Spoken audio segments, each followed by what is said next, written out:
Today I'm going to show you how to get the Stormy Sea Dog Concertina, the Eastern Winds Sapphire Silken Gloves, the Sage Sea Dog Bucket, the Eastern Winds Sapphire Padded Belt, the Obsidian Captain's Bed, the Season 12 Community Weekend Flag, the Performing Pup Emote, and a potential ton of gold reputation, Allegiance, and Renown. Alright, first things first, as of right now, 11 AM UTC time on June 15th, Season 12's Community Weekend has started. This event will last for 48 hours, or until 11 AM UTC time on June 17th. Now there's a ton of rewards up for grabs in this event, but before we get to that, let's talk about the central feature of Community Weekends. That being the Community Emissary grade. If you don't know, the Community Emissary grade is essentially a community-wide emissary flag. We increase its grade by doing certain things, and with every increase in grade, we will get an increased multiplier to gold, reputation, allegiance, and renown. Once we reach grade 5, the max grade, we will get a 2.5 times multiplier to all gold, renown, allegiance, and reputation. And that does include reputation for your guilds. Although, quick note with this, the Community Emissary flag is, one, not an actual emissary flag, so you won't see it in-game and you can equip another emissary flag. And two, it is only active on high seas, so if you're playing on safer seas, you will not see any of these bonuses. Now, just like the last few community weekends, we increase our emissary grade by watching people play Sea of Thieves on Twitch. So all you have to do to increase the grade is go to Twitch and watch anyone play Sea of Thieves. They don't have to be a partner, they just have to have Sea of Thieves set as the game that they're streaming. Now, if you're curious what the current grade of our Community Weekend Emissary modifier is, if you go into your menu, Pirate Log, Events, Special Events, and then Season 12 Community Weekend should be here, and it should tell you what the current stage is and the percentage to the next one. Next, let's talk about Up Plunder. Now, Up Plunder is something they've run for the last few community weekends, and this time it'll run pretty much exactly the same as the last time. Now, basically, how this is going to work is Sea of Thieves will post on their social media channels, most likely their Twitter, some sort of riddle periodically throughout the weekend. Once that riddle goes up, it will lead us to an X on some island. That X will then be available on every single server for 1 hour. Once someone digs it up, it is no longer on that server. So each server will get one item. Now, once the Up Plunder is dug up, that is it for that server. That Up Plunder is now gone. Only one crew can dig it up per server. Now, the Up Plunder itself can be one of a variety of treasure items. Every time they've run this, it's been different, so I have no idea what this is going to be yet. But past seasons, we've gotten Chests of Fortune, Boxes of Wondrous Secrets, Athena Chests, Ashen Athena Chests, Fish Crates, Ashen Tomes, Breath of the Sea, all sorts of things. So it could really be like anything in these. Now, a couple quick more Up Plunder notes. Last community weekend, they were at set intervals, so I think we had, I want to say it was 4 hours between each Up Plunder, so there'd be a Up Plunder 4 hours into the weekend, then another 8 hours, then another 12 hours, and so on. So you could kind of predict when the next Up Plunder would be. Also, Up Plunder is marked on the map, so keep that in mind. You might have other people trying to get it from you. And the marker specifically follows the item you dug up. So if you dig up a collector's chest or a storage crate, it is that collector's chest or storage crate that is marked, not the contents of it. So if you wanted, you could take everything out of the crate or chest and then just chuck it overboard or bury it or something, and then you don't have to deal with the marker. Also, if you want, you can use diving to move to a new server and try and get another Up Plunder.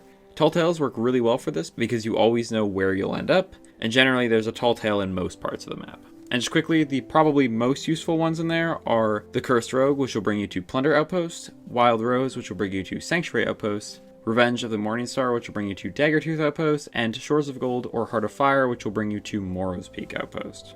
And that is it with Up Plunder. Now let's move on to the actual cosmetic rewards. First of all, we have the login rewards, which are the Season 12 Community Weekend Flag and the Performing Pup Emote. Both of these items will automatically be added to your inventory upon logging into the game during the Community Weekend. They should appear immediately upon logging in, but if you don't see them right away, don't freak out. Sometimes it can take a little bit for them to show up. Give it 72 hours. If you still don't have it after that, open a support ticket with the link in the description.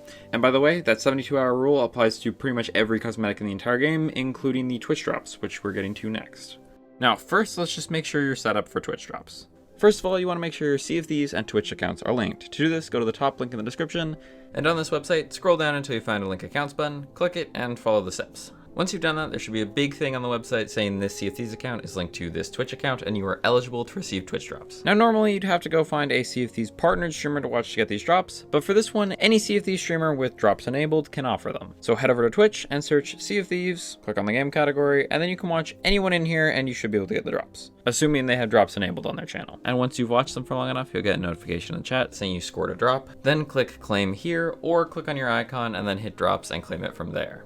You'll only have 24 hours to claim it, so make sure you do that right away. Now for this drop, every hour you watch will get you one reward. 1 hour of watching will get you the Stormy Sea Dog Concertina, 2 will get you the Eastern Winds Sapphire Silken Gloves, 3 will get you the Sage Sea Dog Bucket, and 4 will get you the Eastern Winds Sapphire Padded Belt. Now that's not all for drops. Similar to previous community weekends, we have one special drop, the Obsidian Captain's Bed. Now these will act as a 5th drop, so once you get all 4 of the other ones, you'll be able to get this one, if we have met a certain criteria. Now for this community weekend, they ditched the top 10 Twitch thing, and this time we just have to play the game. And by play the game, I mean dive and complete voyages. Basically, to get the Obsidian Captain's Strips, we as a community have to dive and complete 100,000 voyages over the course of the weekend. Dive and complete means go to your voyage table, put down a voyage, and hit dive to it. You'll then dive under the surface of the water and then surface beside your island. And then you'll just have to finish that voyage and get the voyage complete screen. Now, 100,000 may sound like a lot, but I want to point out, voyages are pretty short. Some of them only take 5 minutes. If you do one of the quick kill 1 skeleton or dig up like 2 chests, those are going to go by super fast. And this is the same goal as last community weekend, and we completely annihilated that challenge.